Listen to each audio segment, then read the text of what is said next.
and the irreligious, a pair. Now he goes for 3. People who kill their fathers, people who kill their mothers, and people who just kill. Then he goes for another 3. The sexually immoral, the arsenokoitai, and slave traders. And then he goes liars and perjurers. Can you see the great pairing, the literature structure? What slave traders got to do in that list? Like just a random thing in that list. If arsenokoitos is not about prostitution with boy slaves. It makes complete sense when that's the translation. People who are sexually immoral, who go and have sex with young boys, and the people who supply the boys to those temples. Disgusting. All disgusting in God's eyes. We see the same thing in 1 Corinthians 6, because the very next verse after this says, the body is not meant for sexual immorality, but for the Lord, and the Lord for the body. Do you not know that your bodies are members of Christ themselves? Shall I then take the members of Christ and unite them with a prostitute? Never. You can't just quote the one verse and then just stop reading. You keep reading, and you discover Paul has a particular issue in mind. And by the way, that really explains the rest of Corinthians 7, 8, and 9 as well, in where he continually just goes back to the holiness code. You cannot do stuff like divorce or eating food or anything like that that is just like the people in the city around you. So then we get to Romans. This is an important passage. But let me just say 4 quick things about it. Paul talks about women having unnatural sex. Go and actually read it for yourself. He doesn't say women having sex with women. He says women having unnatural sex. Unnatural sex for the Jews, unnatural sex in the Old Testament, where there is no reference to lesbian sex, but lots of reference to unnatural sex. Unnatural sex is having sex during your menstrual period, is having anal or oral sex, or is withdrawing during sex so that you do not inseminate the woman. Any sex which did not lead or had the potential to lead to procreation was unnatural. That's what that word means. And then he says this is not sinful. In verse 18, he talks about it being evil and sinful. In verse 28, he's going on to talk about things being evil and sinful.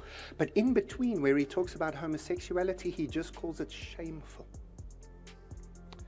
Shameful things in the category, and when we see this throughout the rest of Scripture, shameful things were simply things that were culturally unacceptable.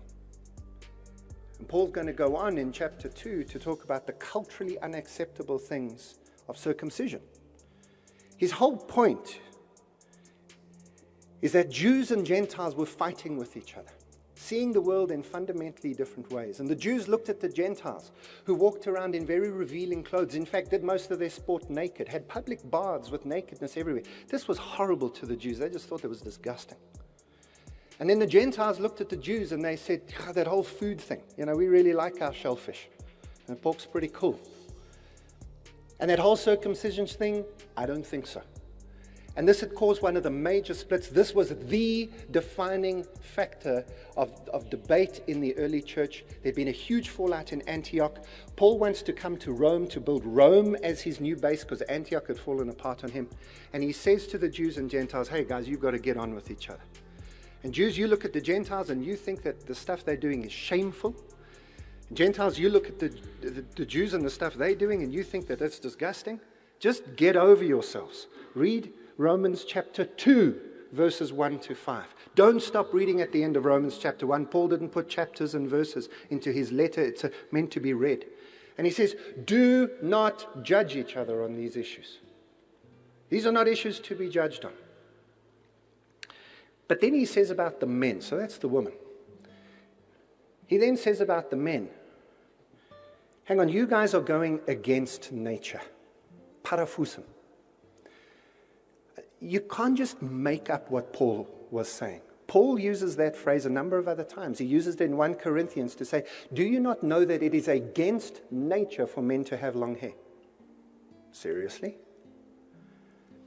In Romans itself, he's going to say that God himself has grafted the Gentiles into the Jewish tree against nature. If God can do something that is against nature, it is not inherently evil. No, it is against nature. Here's a right way to put it. Graham Codrington, against his nature, got up yesterday morning and went for a run. That is against the nature, as Paul means it here. It is against his character, it is against cultural understanding.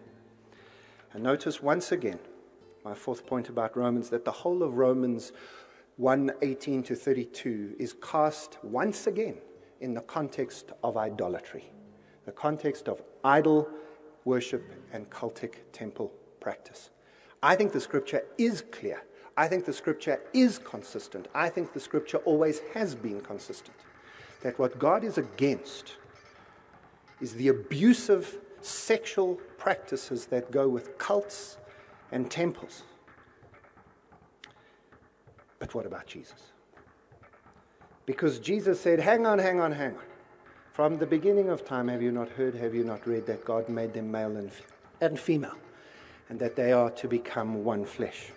Well, first of all, as Dr. White correctly pointed out, Jesus was answering a question. Jesus was never direct when he answered questions. You may have noticed that. We should always look for the deeper meanings. But in this one, it's simple, actually. He was answering a question about divorce. The divorce that was being talked about at that time was man and woman, the debate Dr. White referenced. So he doesn't have to give the entire marriage context. He answers the question. If homosexual marriage is okay with God, this passage still works. The passage still says, don't get divorced. Two men married? Fine, don't get divorced. This is a covenant, keep it going. So the second thing I need to say is that the concept of one flesh is interesting. Is this purely sexual? I mean, in Ephesians 5, Paul says the following. So Paul says, for this reason, a man will leave his father and mother and be united to his wife. The two will become one flesh. He's quoting Jesus, obviously. But then he says, this is a great mystery. But I am talking about Christ and the church. Is Christ and the church's relationship sexual? What does one flesh mean? It's not a sexual thing. Sure, it includes sexual intimacy in it, but it isn't sexual. It is about two people committing themselves together for life, intertwining their affairs and their future. And it creates a magnificently beautiful picture of what God has done for us and what we need to do with Him. And I don't think it has to be a man and a woman to be able to do that. Maybe we'll come back to that a little bit later. So finally then, in a few seconds, I need to show you where the Bible shows us same-sex marriage. It doesn't. But then there's a lot of things the Bible